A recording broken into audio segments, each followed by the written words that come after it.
Praise Lord. ദൈവനാമം വാഴ്ത്തപ്പെടുമാറാകട്ടെ. 1 പത്രോസ് 5:6.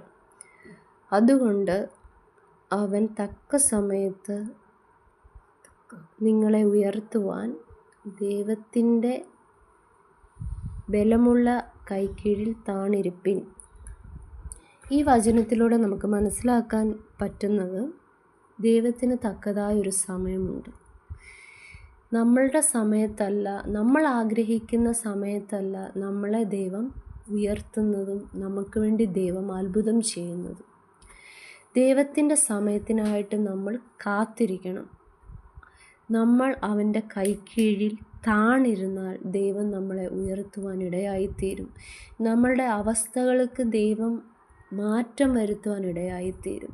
നമ്മൾ നമ്മളെ തന്നെ ഏൽപ്പിച്ചു കൊടുത്താൽ നമ്മുടെ അവസ്ഥകൾ മാറുവാനിടയായിത്തീരും. നമ്മളുടെ ഏതവസ്ഥയായാലും ദൈവം തക്ക സമയത്ത് അതിന് മറുപടി തരുവാനിടയായിത്തീരും. അടുത്ത വാക്യത്തിൽ ഇങ്ങനെ പറയുന്നു, അവൻ നിങ്ങൾക്കായി കരുതുന്നതാകയാൽ നിങ്ങളുടെ സകല ചിന്താകുലവും അവൻ്റെ മേലിട്ടുകൊള്ളുക. നമ്മൾ ഈ ലോകത്ത് ജീവിക്കുമ്പോൾ നമുക്ക് പലവിധമായ ചിന്തകളും ഭാരങ്ങളും ഒക്കെ കാണും.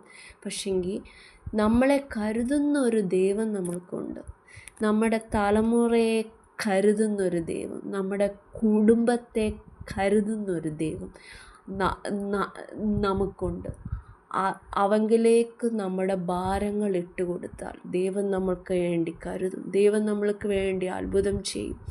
നമ്മളെ അറിയുന്നൊരു ദൈവമുണ്ട്. നമ്മൾക്കായി അത്ഭുതം ചെയ്യുന്നൊരു ദൈവമുണ്ട്. നമ്മുടെ ദൈവം സർവശക്തനാണ്.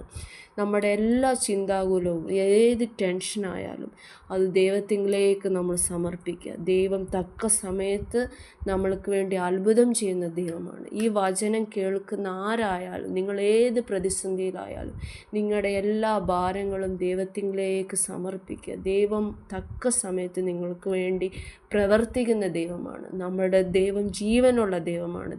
നമ്മുടെ ദൈവം അത്ഭുതം പ്രവർത്തിക്കുന്ന ദൈവമാണ്. ഈ വചനങ്ങളാൽ ദൈവം നമ്മളെ അനുഗ്രഹിക്കുമാറാകട്ടെ.